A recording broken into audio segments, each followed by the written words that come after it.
Certo. Tá, muito obrigado.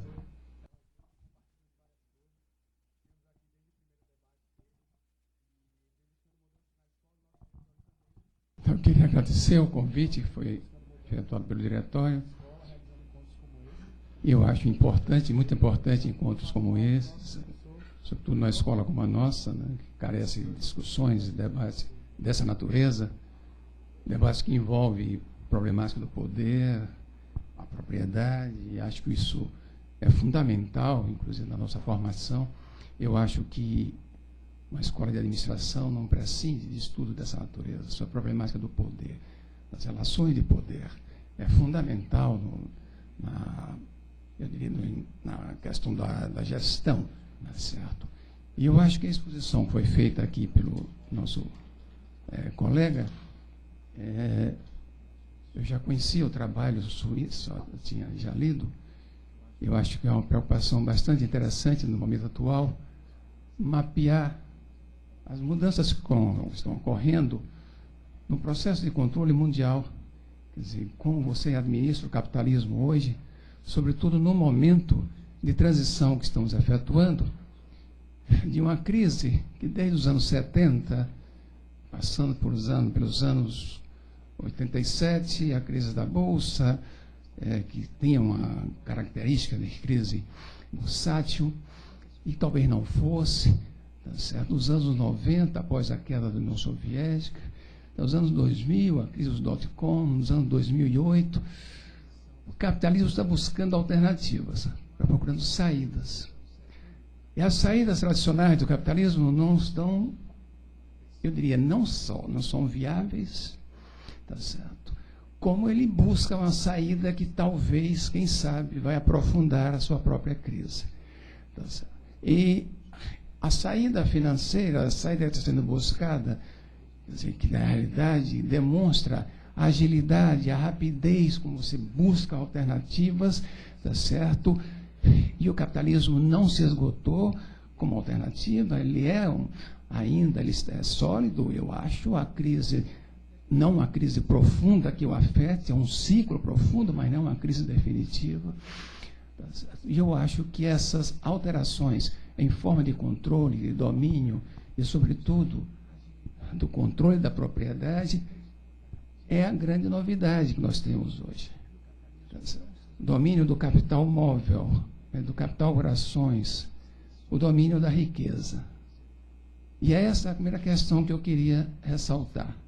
O que nós estamos observando hoje é o reforço da riqueza como a forma de controle da geração do valor, tá certo? E como a forma também, não só de expressão de poder, tá certo, da propriedade e de sua reafirmação, né, como condição de possibilidade para a reprodução do capitalismo, na forma como ele sempre funcionou e funciona. E eu acho que, nesse sentido, como primeira questão que eu levantaria, eu acho que nós, apesar do capitalismo ser mundial, nós temos variedade de capitalismo no mundo. E as formas de controle que estão hoje em vigor não alteram estas variedades, quer dizer, a existência dessas variações e variedades de capitalismo e de forma de inserção dos diversos espaços no âmbito do capitalismo dito mundial, tá certo? Do capitalismo mundial. Então, veja, eu creio que o que está sendo observado hoje não anula, quer dizer, realidades que parecem passadas, ultrapassadas, mas que na realidade não são e que eu queria colocar em evidência aqui. A primeira questão, eu creio que falar que perguntar quem são os proprietários do Brasil é admitir que o país tem proprietários. Não? Isso, quer dizer, eu estou entendendo isso como uma espécie de, não é assim, mas uma metáfora, assim, né? Quem são os proprietários do Brasil, tá certo? Claro, que não é fazenda, que não é, mas eu estou entendendo quem é que controla, tá, o valor na sociedade brasileira. Efetivamente, tá certo?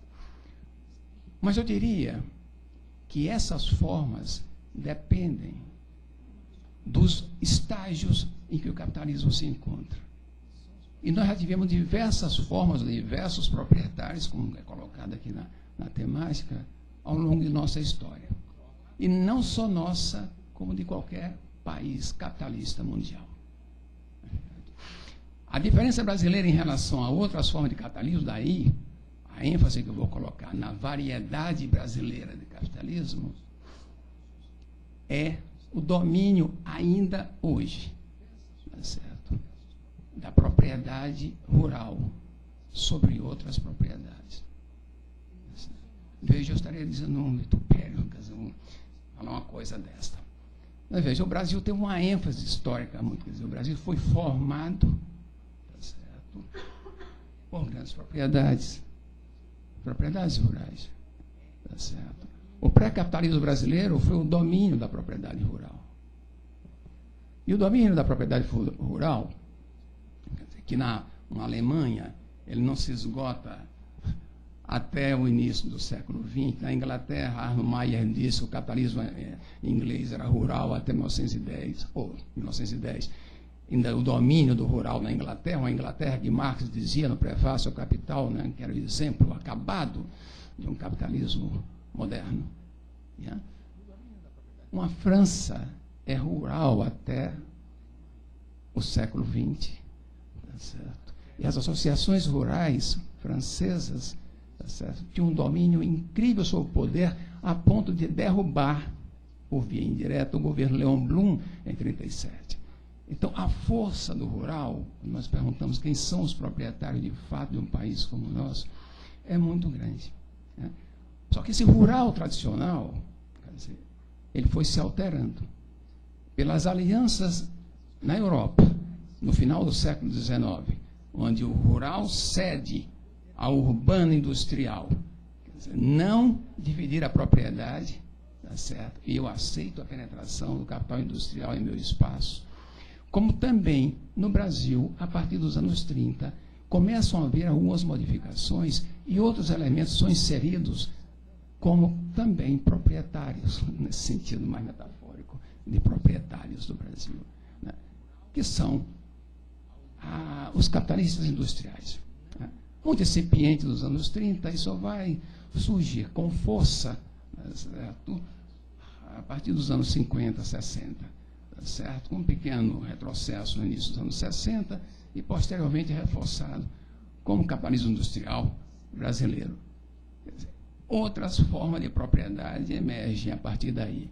O Brasil nunca teve uma forma, eu diria assim, nunca adotou, nunca teve desenvolvido um mercado de capitais, um mercado por ações, tá certo? Que pese ter uma das bolsas de valores mais antigas do mundo, tá certo? Tanto no Rio como em São Paulo.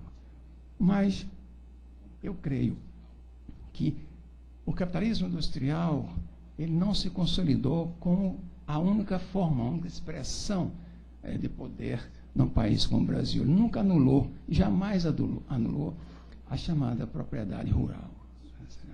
Essa propriedade rural ela sofre modificações a partir dos anos 70, 80, com a industrialização no Brasil, e o que nós chamamos hoje de agronegócio, os complexos agroindustriais, com a fusão de interesses industriais e agrícolas, que vão se consolidando, sobretudo, a partir dos anos 80, 85. Certo? Então, o Brasil vai se modificando, o Brasil vai se modernizando, sem perder, sem que o rural perca a sua força, que é determinante.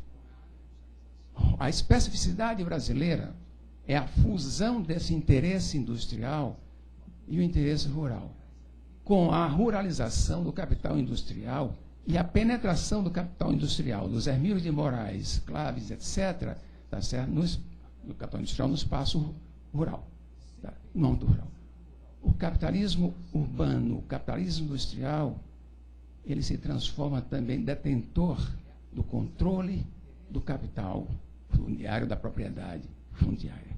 Tá certo? Foi a forma como o capitalismo se consolidou no Brasil. Não houve uma ruptura com o capital agrário, com o capital, com a propriedade fundiária. Ela se transformou nos bastiões de poder num país como o Brasil. Isso configura o que alguns dizem o seu atraso e o seu destino. Certo? Nos dias atuais, o agronegócio ele tem se projetado como uma mudança significativa no país, como no Brasil, tem alterado, na realidade, as relações de poder, tá certo? Mas não contribuído efetivamente para alterar as chamadas relações sociais num país como o nosso. Tá certo?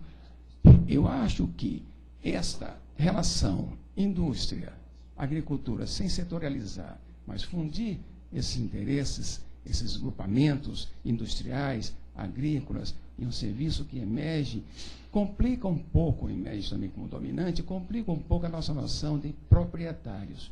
Tá certo? Quem são, ou quem é quem. Meu porquê, os proprietários da terra, os proprietários de fábrica, os que controlam as ações, na realidade eles são expressões de algo. São expressões de algo. Quer dizer, na verdade, quem é que exerce o domínio efetivo no Brasil? Quem é o empresário industrial? Quem é o empresário agrícola? Quem é o empresário na área de serviço? Quem é o empresário na área financeira? Eu tenho dados aqui que mostram que a indústria, bancos, indústrias e agropecuária, ele detém seguramente mais de 22 milhões de hectares em sua mão de terra. 22 milhões de hectares, se Sergipe tem 2 milhões de hectares, 22 milhões são 10 Sergipe, são metade da Bahia, nas mãos, seguramente de, se eu contar aqui, 40 e poucas pessoas, 40 e poucos grupos econômicos. 22 milhões de hectares é um país, evidentemente, quer dizer, umas 5 Holandas, mais ou menos, na mão de alguns grupos industriais, bancários, tá certo? E também o agronegócio, tá certo? Hoje é muito mais do que isso, que eu peguei dados dos últimos 10 anos. Nós temos expansão para a Amazônia, onde novos donos do poder estão surgindo, tá certo? E esses donos do poder não têm nenhuma vinculação nacional, tá certo? Mas tem vinculação com a conjuntura, ou seja, o que é rentável hoje, tá certo? E o rentável hoje em um país como o Brasil, tá certo? É o agronegócio, tá certo? É bastante rentável, tá certo? Não excluindo outros âmbitos de atuação. Então, na verdade, há uma variedade de donos muito grande dentro desse capitalismo, que já é uma variedade também no campo mais mundial. Quer dizer, uma variedade de donos, como se chama. Mas eu creio que dono efetivo do Brasil, quer dizer, quem domina efetivo do Brasil, o Brasil é um espaço de domínio do capital, e esses são agentes fundamentais, que não são mais nacionais nem internacionais, tá certo? Mas hoje ninguém tem dúvida que aquilo que aconteceu no século XIX não vai acontecer mais, uma propriedade fundiária que não tinha uma força, quer dizer, do capital ali presente, tão marcante como nós temos hoje. Então, todos os espaços são dominados pelo capital, são dominados pelas relações de poder que o capital impõe, são dominados pelas relações de valor que são necessárias para o capital se reproduzir, são dominados pelas relações de valor que se valoriza e pelas relações de poder do próprio capital. Então, é o capital que é dominante, na verdade, num país como o Brasil. Mas tem um detalhe, quer dizer, o capital não é nenhuma novidade, ele é dominante no mundo inteiro, tá certo? Ele se integra no mundo inteiro, tá certo? Não é verdade? Mas qual é o detalhe? O detalhe é que o capital, quando se desenvolve, o capital para se desenvolver tem que ser mundial, ele implica 2 eixos de concentração, tá certo? É necessário para o capital se desenvolver uma concentração da riqueza, é necessário para o capital se desenvolver uma concentração de poder. Então, na verdade, esse é um problema para todos nós que temos uma visão, como foi colocado aqui do colega, que nos preocupamos com isso. Porque se a tendência histórica do capitalismo é a concentração e a centralização de capitais, é a concentração e centralização da propriedade. Porque a propriedade é a fonte mediadora do próprio capital e das relações sociais que subjazem a própria capital. Tá certo? Então, essa tendência concentradora, não há como evitá-la. Tá certo? Enquanto permanecer esse tipo de relação. A nossa variedade de capitalismo não pode ser um capitalismo, não vai ser um capitalismo de pequenos proprietários. Eu tenho certeza disso. Tá certo? Isso seria, quer dizer, interessante, mas eu acho que seria inviável. Não que eu aceite isso, tá certo? Mas eu estou dizendo o seguinte: a prevalecer as relações capitalistas, né, sobre as quais nós estamos submetidos, quase todos nós. O espaço de domínio é o espaço de domínio do capital, tá certo? Os empresários são expressões disso, são representações disso, tá certo? Na verdade, quem domina é uma relação social. E eles agem em nome dela. Tá certo? Então, tanto faz ser banqueiro, como ser industrial, como ser capital comercial, dono de empresas comerciais, tá certo? Dá tudo no mesmo. Na verdade, essa fusão ocorre hoje, quando o domínio do capital móvel hoje é muito grande. Tá certo? É muito grande. Que é esse cruzamento que o colega fez aí. Né? Muito interessante. Muito interessante. Agora, veja o seguinte: se a tendência é a concentração de riqueza, é a concentração de capitais, toda a concentração de riqueza implica em concentração de renda. É impossível haver concentração de riqueza sem haver concentração de renda. Impossível. A riqueza possibilita, quer dizer, é a condição de possibilidade da circulação da renda. E se isso é verdade, a concentração de renda também é uma determinação no mundo inteiro. Nós vemos o que está acontecendo nos Estados Unidos hoje, na Europa, vemos a crise que está ocorrendo, não é verdade? E a concentração de riqueza acompanhada de concentração de renda, tá certo? É o passo para os ciclos, um encurtamento dos ciclos, que é o que nós estamos observando desde os anos 70. Tá certo? Não da crise, que a crise tem outra conotação, ao meu ver, e podemos discutir isso, tá certo? Mas o encurtamento dos ciclos, os ciclos estão cada vez mais curtos. Tá certo? Porque o combate a essa concentração de renda se dá pela via mais perversa, que é a via, por exemplo, americana. Você, ao invés de distribuir a renda, você distribui a riqueza. Tá certo? Você transforma quer dizer, os assalariados e alguns que têm condições em proprietários de quê? De ações. Então, o consumo, né, dinamizado através do efeito riqueza, que é outro meio de aprofundamento do próprio ciclo e, quem sabe, de uma crise futura que nós podemos enfrentar. Então, veja, articular concentração de riqueza e concentração de renda, tá, implica demanda, já que o poder também é concentrado. O Estado é essa concentração de poder. Tá, o Estado não é um poder absoluto.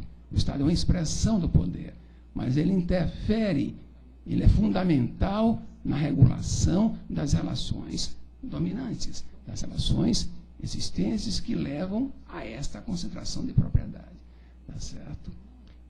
Toda vez que o Estado interfere para atenuar a concentração de renda, o que é que vai observar-se? Acho que prestem atenção no que está ocorrendo no mundo hoje. As práticas regulatórias estatais estão gerando diria assim, um acúmulo de dívidas que nós não sabemos onde isso vai dar. A maioria dos países que estão vivendo as crises hoje, mundiais, sobretudo Itália, França, Espanha, tá certo, tem dívidas superiores a 100% ao PIB, tá certo? Ao PIB. Então, essas dívidas elevadas, superiores, relativo, em relação aos PIBs, né, foi fruto dessas tentativas de conter justamente o ciclo derivado, não do subconsumo, mas da concentração excessiva de riqueza, da concentração de renda. Tá certo? E não é uma crise de consumo. Você poderia dizer até que há um superconsumo, na realidade, mas é uma crise de dívidas. E a crise da dívida é derivada da concentração. A concentração busca ser atenuada através da participação estatal. Tá certo? O Estado tenta conter, quer dizer, na verdade, a chamada queda, ou ciclo de queda, e ao intervir, eleva a sua dívida. E a dívida estatal, a dívida pública, é bastante elevada em todos os países da Europa, e sintomaticamente ela é mais baixa no Brasil que na maioria dos países da Europa. E isso é interessante. Isso prova que o Brasil, se você procura atenuar, ou eu diria assim, contrabalançar esses efeitos da crise através das chamadas bolsas diversas que nós temos hoje, né? Não só bolsa de estudos, mas bolsa famílias, várias bolsas. Eu não tenho um programa definitivo, estrutural. Nós temos bolsas hoje no Brasil. É bolsa para entrante na universidade, é bolsa para quem faz doutorado, é bolsa para quem faz isso, é bolsa família, tá certo? É bolsa aquilo, é muita bolsa, tá certo? É muita bolsa. Então, na verdade, é o seguinte, essas são formas, que não são formas que são adotadas na Europa. Na Europa, a luta é outra, e também nos Estados Unidos. Também. É de outra natureza, não é mais avançada nem menos avançada, mas há um conflito na pauta aí que não foi resolvido, tá sendo dos interesses dos desempregados, que número crescente de desempregados, mais de 20% na Espanha, a Europa é um desemprego enorme, e o Brasil não mostra o desemprego grande, porque o Brasil, as estatísticas também na Europa, não é que sejam manipuladas, mas só é desempregado quem procurou emprego, né? Se você não procurou, você não é registrado. Mas eu desconfio muito das estatísticas de desemprego no Brasil, né? De qualquer modo, isso é mascarado, né, pelo subemprego, pelo trabalho informal, que é o que cresce no mundo. Tá certo? Então, o domínio do capital, tá certo? E o domínio da propriedade, o domínio da riqueza, como condição para a geração de valor, tá certo? E essa concentração excessiva, acompanhada de uma concentração de renda, tem aprofundado as condições para a crise estrutural do próprio capitalismo, tá certo? Que só não ocorre de fato, dado a questões que estão em outro lugar. Ou seja, a inserção, e muito bem efetuada pelo próprio capital, das classes trabalhadoras nas instituições, como componente das instituições do próprio capital. Tanto o sindicalismo, todas as organizações estão inseridos nessa perspectiva de sanar as condições para que a crise se aprofunde. Caso contrário, a luta de classe apontaria em outra direção. Por isso é que eu acho que nós não vamos viver uma crise estrutural profunda no capitalismo, né? Nos próximos anos, eu creio que não, né? Mas sim ciclos recessivos sucessivos que vão acontecer e vão tentar, nós vamos tentar, todos nós vamos tentar encontrar saídas, nós estamos envolvidos nisso, né, de algum modo. Essas são questões iniciais que eu colocaria. Então, a implicação disso tudo está no crescimento da dívida pública, tá certo? As novas personificações do capital, que eu acho que se expressam nisso que o colega levantou, tá certo? No controle, quer dizer, nos cruzamentos acionários, nos controles de empresas indiretos, A controla B, A controla C, C controla D, tá certo? B controla D, tá certo? Nós temos um cruzamento aí bastante sofisticado, tá certo? Por via de ações, nós temos um capital que hoje se regula desse modo, tá certo? Mas temos também, por outro lado, algo que não está sendo observado. Nós temos uma concentração fundiária violenta. E a concentração fundiária é uma das formas mais efetivas, eu acho. E de meus, eu estudei um pouco essa questão agrária e tenho uma preocupação com isso. Porque, do ponto de vista não só ideológico, mas do ponto de vista político e do ponto de vista econômico, a concentração de poder no campo é algo que exerce um efeito regulador muito forte, tá certo? E muito positivo sobre o próprio capitalismo, positivo para o capital, tá certo? Muito grande. Por quê? Porque não há nenhuma propriedade que seja considerada legítima, mais legítima que a propriedade fundiária. Tá certo? Toda a história do capitalismo é a história de defesa da propriedade. Tá certo? A formação do Estado, desde suas fases iniciais, para defender a propriedade. Tá? E a propriedade de quem? A Revolução Inglesa de Cromwell foi uma aliança da propriedade, na verdade, com a nobreza tenta se romper e sair, mas não se conseguiu, e a estabilidade inglesa decorreu mais da aliança dos proprietários com as classes emergentes, a propriedade tradicional com as classes médias emergentes. A França tentou fazer isso com a Revolução Francesa, não conseguiu, porque não conseguiu fazer uma reforma agrária. E a instabilidade francesa decorreu justamente disso, de tentar interferir na questão agrária, quando o terceiro Estado era dividido entre os que queriam a reforma agrária e os que não queriam a reforma agrária, que estavam no topo, que resultou no golpe de Napoleão.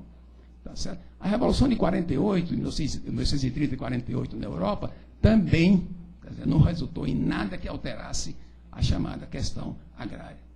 Tá, o Brasil, pós-império, também não resolveu sua questão agrária, porque você não toca na propriedade fundiária.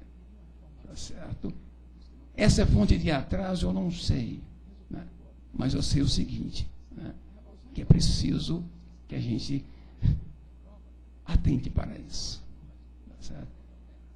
O Brasil dos donos é mais um Brasil rural que ele passa para nós. Entra nesse Brasil grande aí e você vai ver quem é que realmente é dono do Brasil. Tá certo? A geração de valor, a geração dinâmica de valor, tá certo? Não diz muito, né, para o domínio da propriedade, tá certo? E o controle das relações de poder que está lá embaixo, nesse Brasil mais profundo, que a gente conhece pouco. Então, eu acho que nós aqui na Escola de Administração precisamos também ter uma atenção devida para a chamada gestão dessa problemática agrária. Entendeu? Terminei. Tá certo. A problemática agrária. Mas tá bom. Então, só para concluir, basicamente isto, né, que a gente levantou. Bom, eu ficaria aí mesmo, porque senão não vai dar tempo mesmo. Tá certo? Ficaria mesmo. E aí a gente na discussão, talvez a gente retome aqui. Então, tá certo. Então, tomando por eixo essa problemática que eu levantei, quer dizer, acho muito relevante o que foi abordado aqui, muito relevante. Ele diz da natureza modificada da estrutura de poder mundial, diz algo que é fundamental, por exemplo, o capital ou é mundial ou não é capital. Tá certo? Não existe capitais nacionais, mas, tá certo? Como nós destruímos qualquer possibilidade a prevalecer essa estrutura de poder que nós temos de um chamado Estado-nação. As burguesias nacionais não existem mais. Toda a burguesia é mundializada, ao meu ver. Tá certo? Assim como a propriedade fundiária está a serviço desse capital mundializado. Então, na realidade, a questão de quem é dono de quê é mais complexo ainda, se nós observarmos desse ponto de vista. Porque como o capital é móvel, que domina, como foi dito pelo nosso colega, tá certo? Ele tanto controla hoje aqui, como ele retira o controle e passa a controlar de outro espaço do mesmo modo. Porque o patrimônio fixo hoje não é dominante. O dominante hoje é o patrimônio móvel. Tá certo? O patrimônio fixo é dominante no sentido de que ele domina as relações sociais. Lá embaixo ele domina. Mas ele domina mesmo. Por que domina? Porque ele expressa aquilo que é fundamental em um sistema capitalista, que é a propriedade. Tá certo? Então, esta precisa ser estudada. E há estudos vários hoje sobre o significado da propriedade para a reprodução do capital. Se ela vai ser a grande ameaça ao capitalismo, se nós temos que relativizar a problemática da propriedade, ou se nós temos que afirmar a propriedade como condição para a reprodução do próprio capital. Essa discussão vem do século XIX, desde Ricardo a outros autores que tinham preocupações dessa natureza e penetra ainda hoje o espaço mundial. E eu peço atenção para vocês para a discussão dessa natureza.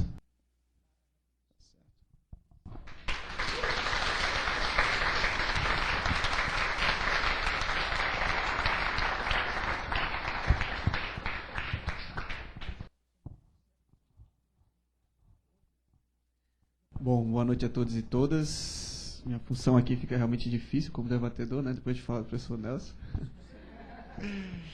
E o mais difícil ainda é tentar estabelecer, através da função de debatedor, né, um diálogo entre a fala do professor Nelson e a do Alain, em termos de perguntas. Antes de mais nada, gostaria também de parabenizar e agradecer ao diretório pelo convite, né, por esse debate. Ressaltar a importância disso estar sendo feito dentro de uma escola de administração e o papel fundamental que o diretório tem em tornar vivo esse tipo de debate, né? Que continue assim, que surjam outros, mais e mais. Bom, indo direto ao assunto, dentro dos dados que o Alain colocou e dentro, né, de uma das principais pautas que o professor Nelson também abordou aqui, que é essa transição do capitalismo, né, essa capacidade de ser mutante, né, de estar em constante transformação. Eu gostaria apenas de ressaltar o ponto, né, do avanço do que o professor denominaria de um capitalismo informacional, né? que é um capitalismo que ele está associado à propriedade da tecnologia, da informação e do acesso a essa informação. E aí, Alan, eu realmente fiquei surpreso quando eu vi naquele ranking 2 empresas que estão diretamente relacionadas a isso. Uma é a Telefônica SA e a outra é a Telemar. Isso é muito importante porque o cenário brasileiro ele acaba também, como o professor Nelson também bem ressaltou, refletindo um cenário internacional, né? A gente está vivendo uma era de transição paradigmática do ponto de vista tecnológico que está forçando o capitalismo a se readequar dentro desse novo contexto. E aí, do ponto de vista internacional, a gente encontra a situação de, por exemplo, uma empresa como o Google, hoje valendo algo em torno de 240 bilhões de dólares em ações na Bolsa de Valores, e, ao mesmo tempo, uma empresa como a Ford, né, que representa um capitalismo tradicional, não chegando a valer 56 bilhões de dólares. E o mais incrível de tudo isso é que, às vezes, a gente não conhece o contexto, né, de produção e de reprodução do capitalismo de uma empresa como Google, como Yahoo, como Microsoft e agora como Telemar e como Oi. Né? Para quem não sabe, a Telemar, Telemar e a Telefônica. A Telefônica é dona dos principais serviços de internet hoje no país, né, como Terra, Velox. Não, a Velox é da Telemar. Enfim, ou seja, toda a estrutura de produção de tecnologia, toda a estrutura de produção de informação, né, e de serviços via internet hoje são controladas por essas empresas. Então, o que eu quero ressaltar aqui é que essa mutação existe. E existe o capitalismo que o professor Nelson ressaltou, que é esse rural agrário, que é a mãe do capitalismo brasileiro, né, faz parte da nossa história, mas ele está se reestruturando, né, com base numa reestruturação que está havendo no próprio mundo. Bom, eu só queria pautar isso e agradecer a Alan também por ter trazido essas informações. E aí, o que eu queria contribuir com o debate já e direciono para o Alan, e aí eu peço licença, porque é a minha curiosidade também como pesquisador, é entender, Alan, como é que se deu o processo de coleta de dados, né? Porque dentro desse contexto de capitalismo informacional, uma das principais lutas dos movimentos sociais no mundo tem sido exatamente o acesso à informação, né? A informação hoje se transformou numa das principais commodities do mundo, né?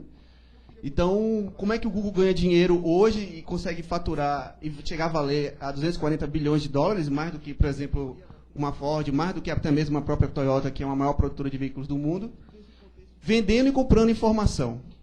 Então, dentro desse processo, existe um movimento, né, que tenta também ter acesso e tornar essa informação pública, como o exemplo do Wikileaks, né?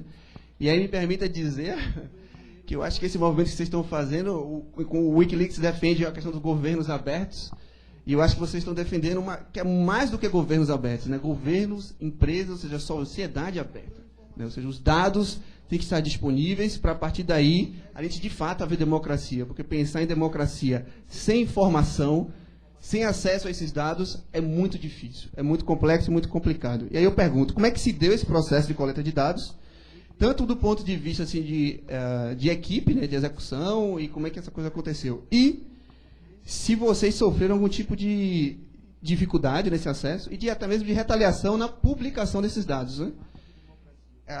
Existe hoje, o governo brasileiro assinou recentemente, junto com o governo dos Estados Unidos, por pressão desses movimentos de dados abertos, um protocolo de intenções de publicitizar ainda mais as informações que estão sendo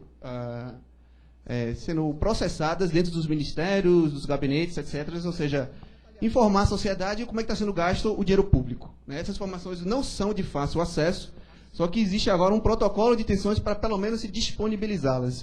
E aí eu gostaria de saber, Alan, se você teve dificuldade e se isso já está acontecendo na prática. Hã? Sim.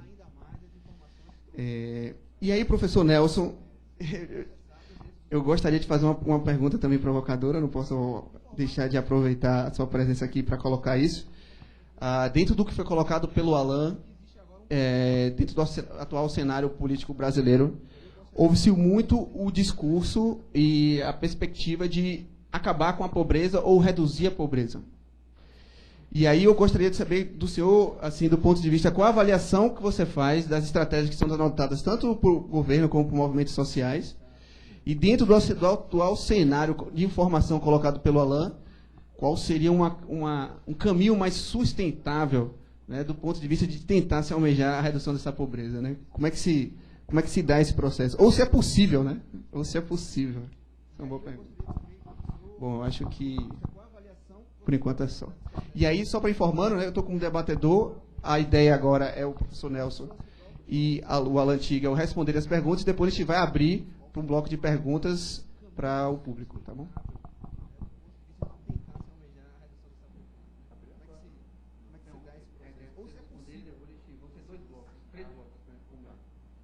Quem quer começar?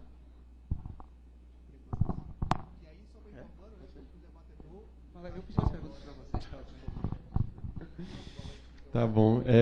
Poxa, uma honra estar aqui para ouvir a palestra do professor. Contribui muito com o nosso trabalho, né? Essa perspectiva mais ampla para a gente conseguir também compreender dimensões que, né, a gente traz os dados e aí a gente também espera essas valiosas contribuições na análise.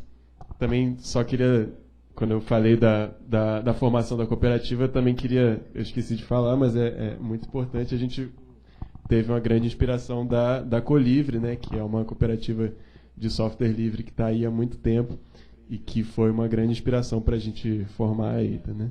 Então, agradeço aqui duplamente ao Vicente.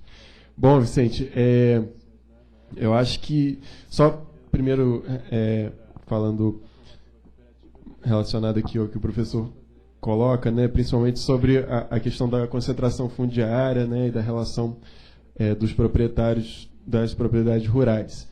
A gente, durante o processo da campanha, né, enquanto a gente estava recolhendo as doações, a gente fez uma enquete dentro do site para saber o que as pessoas se interessariam em ver a partir desses dados, né, novos cruzamentos ou colocações por setor e tal. E o que foi mais votado, né, e que a gente está implementando agora foi, né, essa relação do agronegócio da propriedade rural. Então, um dos trabalhos que vai ser feito agora, né, é a gente tentar cruzar esses dados com os dados de propriedade rural, que é um dado que a gente sabe que existe no Brasil, um cadastro de propriedades rurais, e vamos atrás agora para ver se a gente consegue pegar, né? Porque simplesmente se a gente tiver uma lista de né, quem são os CPFs, CNPJs, né, quanto que tem, aonde que tem, quantos hectares, a gente, né, faz uma brincadeira bem interessante aqui. Outros temas que surgiram lá, né, que a gente vai fazer também é a relação dessas empresas com políticos, né? E outro recorte também que apareceu lá na votação foi a relação das empreiteiras, né? E aí principalmente no caso da geração de energia, especialmente Belo Monte. Então a gente vai agora trabalhar em cima desses recortes, né, tentando pegar dados específicos de alguns casos para analisar mais em profundidade. Bom, sobre a questão que o Vicente coloca, né, de fato a gente está agora na cabeça desse processo aí tanto do capitalismo informacional por um lado, quanto na luta pela abertura de dados do outro lado, né? E aí existe um movimento muito forte hoje no Brasil e no mundo inteiro de transparência. E esse movimento ele é bastante ambíguo, né? A gente, por um lado, tem iniciativas muito interessantes como a Wikileaks, né, que aí, né, consegue dados muito importantes para a gente trabalhar. Mas, por outro lado, esse discurso da transparência ele tem muitas vezes mascarado reais iniciativas ou iniciativas que não vão dar em nada, né? E aí que é principalmente o discurso que a gente vê hoje de muitas ONGs, né, falando da questão da corrupção, né? Se reclama da corrupção, porque a corrupção é isso, a corrupção é aquilo, temos que acabar com a corrupção, mas como se, né, a concentração de renda não fosse um problema, como se a concentração de poder, a concentração fundiária não fosse uma violência, como se a especulação do preço dos alimentos não fosse uma violência. Então, tudo se resume à corrupção e isso, né, gera aquelas marchas contra a corrupção, etc. E aí, esse pessoal também está dentro dessa suposta luta pela abertura da informação, Vicente. E aí esse acordo bilateral o multilateral que o Vicente coloca chama OGP, que é o sigla em inglês para Parceria de Governo Aberto. Ela foi uma parceria proposta pela Hillary Clinton, Estados Unidos, e o primeiro país em que ela gostaria que isso se colocasse, essa parceria, foi o Brasil. Então, ela chamou a Dilma, eles assinaram essa primeira parceria, e hoje são 60 países que se comprometem a abrir dados e ter transparência sobre o seu governo, né? A partir daí a gente já começa a desconfiar um pouquinho. Bom, a gente foi convidado, né, por conta da campanha, a participar de uma rodada, né, porque eles fizeram uma rodada para que se pegasse sugestões, né? Então, foram eleitas 30 propostas para, né, nesse sentido de abertura de dados e transparência.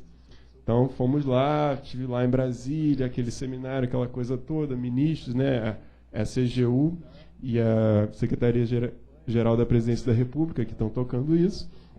E aí tivemos lá, né, eu coloquei essa proposta, que a gente está chamando de dados abertos corporativos, né, ou dados abertos empresariais, que é nada mais do que a Receita Federal e as juntas comerciais abrirem esses dados que existem, que são públicos.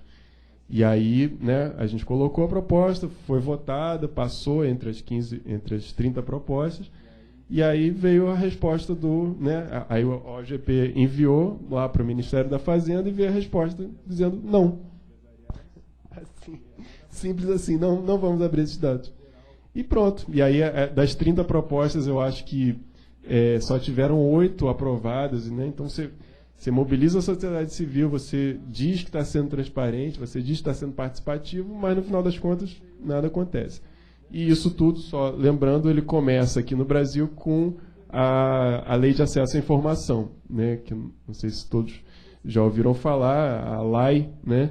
É uma lei que foi criada em 2011, entrou em vigor em 2012, e ela é uma lei muito importante, né? Acho que, apesar de um certo pessimismo que a gente está tendo na implementação dela, ela é uma lei que ela muda completamente o paradigma que se tem sobre abertura de dados no Brasil, né? Antes dessa lei, tudo era privado, a não ser que fosse público, né? Ou seja, por padrão as coisas eram fechadas, e aí, por acaso, alguma outra coisa abria. Essa lei, ela coloca justamente o contrário. Tudo é aberto, a menos que seja fechado, a menos que seja classificado ou de alguma forma sigiloso, né? Então, hoje, qualquer cidadão pode fazer um requerimento pela Lei de Acesso à Informação. Você vai no site, baixa o formulário, aquele requerimento vai para algum órgão, e aquele órgão ele tem o dever de dar uma resposta em 20 dias, alguma coisa assim, ou fornecer os dados ou explicar por que não pode fornecer. Então, está funcionando, mais ou menos, né? Mas são coisas que estão andando, mas que a gente tem que olhar sempre com muito cuidado, porque nem tudo é exatamente o que parece. E aí, bom, é isso, né? O processo de coleta de dados foi um processo muito difícil, muito manual, por isso que hoje a gente ainda está com os dados de 2011. Os dados que tinham disponíveis estavam, como eu falei, de péssima qualidade, tinha CNPJ que não batia, CNPJ com erro, faltando número, e aí os nomes das empresas são todos muito parecidos, né? Parece que eles fazem bem de propósito. Não, esses dados que estão hoje são os dados das empresas que estão na Bolsa de Valores. E aí que a CVM libera, né, dessa forma má e porca. Agora, as juntas comerciais, a gente vai começar agora, que são das empresas fechadas, são das limitadas, né? E aí é esse processo que é mais manual ainda, que a gente vai ter que ir lá presencialmente, pegar esse documento, escanear, digitalizar para colocar ali, né?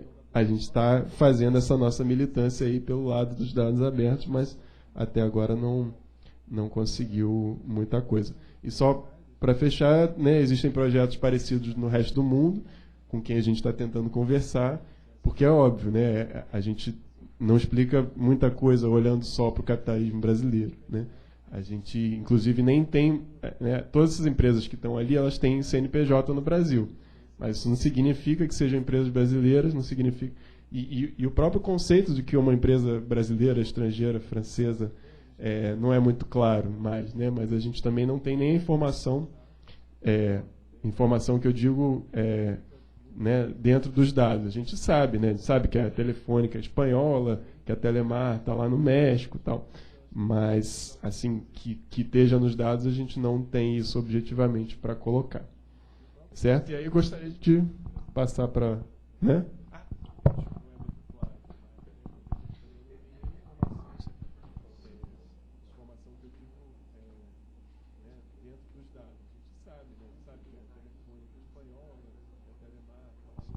A pergunta que Vicente faz se refere a condições existentes para a eliminação da pobreza em países como o Brasil.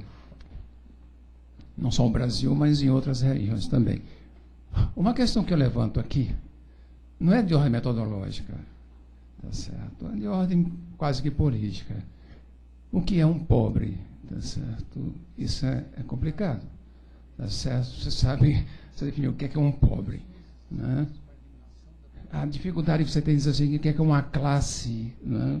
Você tem a mesma dificuldade de dizer o que é um pobre e o que é pobreza. A pobreza é sempre relativa, né? Porque você pode ser pobre em relação àquele outro, pode ser pobre em relação a você, tá certo? Nessa hierarquia de pobreza, você chega na parte inferior, tá certo? Eu sei o que é miséria, mas nós brasileiros temos que saber o que é miséria, que nós estamos vendo, claro, tranquilamente, né? O que eu acho é que a política social brasileira, que eu falei há pouco aqui, na questão das bolsas, em torno mais assim, em torno até, não é nem brincadeira, mas em termos gerais. Mas veja o seguinte, as políticas sociais de eliminação da pobreza, elas nascem praticamente com o Banco Mundial. O Banco Mundial está por trás disso, tá certo? O que é politicamente correto na transição dos anos 90 para cá.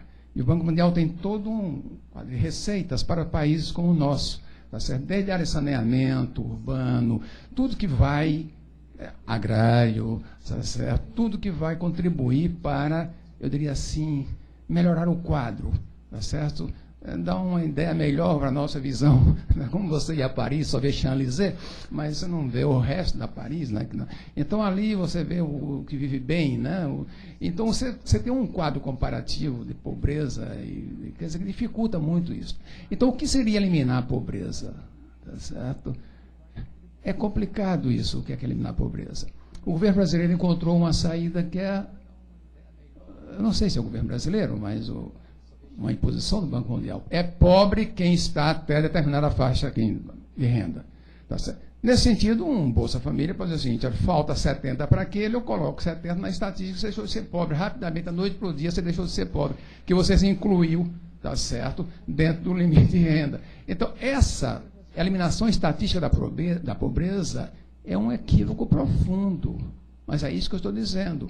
Se você não trata, aí sim, de enfrentar a concentração da riqueza, não há como você eliminar a concentração de renda. E nesse sentido, a concentração de renda vai colocar muita gente aí onde nós estamos vendo. Tá, e não vão ser diversas bolsas que vão eliminar isso aí. Tá certo?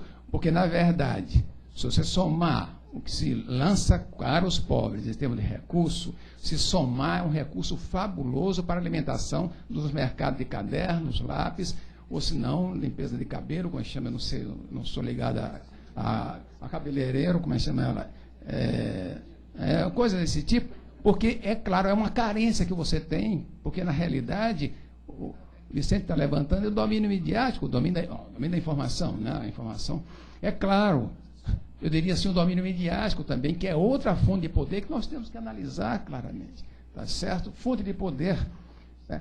A mídia tem um poder duplo, econômico, e tem um poder ideológico impressionante. Tá certo? Ela consegue convencer você que existe uma classe C. Tá certo? Quer dizer, é outra ilusão, né? Outra mentira que você tem. Na verdade, nós temos hoje uma classe. O governo disse que nós vamos construir um país de classe média. Tá certo? Estamos voltando à Inglaterra do início do século, ou Estados Unidos, com um país de classe média. O que é classe média? O que é pobreza?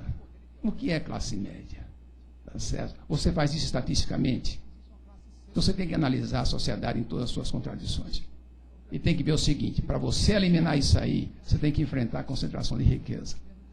Porque a riqueza é o patamar para o controle, né, seguro, tá certo, do poder, porque riqueza é poder, riqueza é valor, tá certo? Riqueza é a propriedade. E nós temos que ver que, por essa via, sem você enfrentar a questão da concentração de riqueza, nós não vamos ter políticas efetivas para combater a chamada pobreza. Porque a pobreza é sempre um dado estatístico. Eu acho altamente vergonhoso, do meu ponto de vista, e eu como brasileiro, imaginar que você diz, olha, nós temos hoje, tínhamos 17% de pobres, temos hoje, por exemplo, 13%, porque de repente você caiu na estatística superior. E mesmo que você cair na faixa de imposto de renda, né? Eu não quero aumentar meu salário, senão eu caio para 32% e eu pagar 27%. Então eu não quero, tá certo? Eu prefiro continuar na faixa anterior, eu não quero aumento, porque se aumentar só faz aumentar minha carga de imposto de renda. Então não é isso que vai eliminar a pobreza, tá certo? Eu tenho a impressão que sim. E não há política eficaz que não, contra a pobreza, não, contra as disparidades de renda que existem nesse país, se você não enfrentar a problemática da própria concentração de riqueza, tá certo? Ou da propriedade, como queira. Muito grato, professor Nelson. A gente vai abrir agora o debate para todo o público e aí vamos seguir da seguinte forma, de acordo com a proposta aqui do diretório. Vai ser branqueada a palavra via microfone, mas aquelas pessoas que não se sentirem à vontade para falar, vai ser passada uma lista? Ou pode escrever o papelzinho e passar a pergunta para algum membro do diretório que eles reportam aqui à mesa. Então, a minha sugestão aqui era abrir um bloco de 4 perguntas. Pode ser, professor? Tá bom? Alain? E aí respondemos e depois abrimos para mais 4 perguntas. Tudo bem? Então, está franqueada a palavra para quem quiser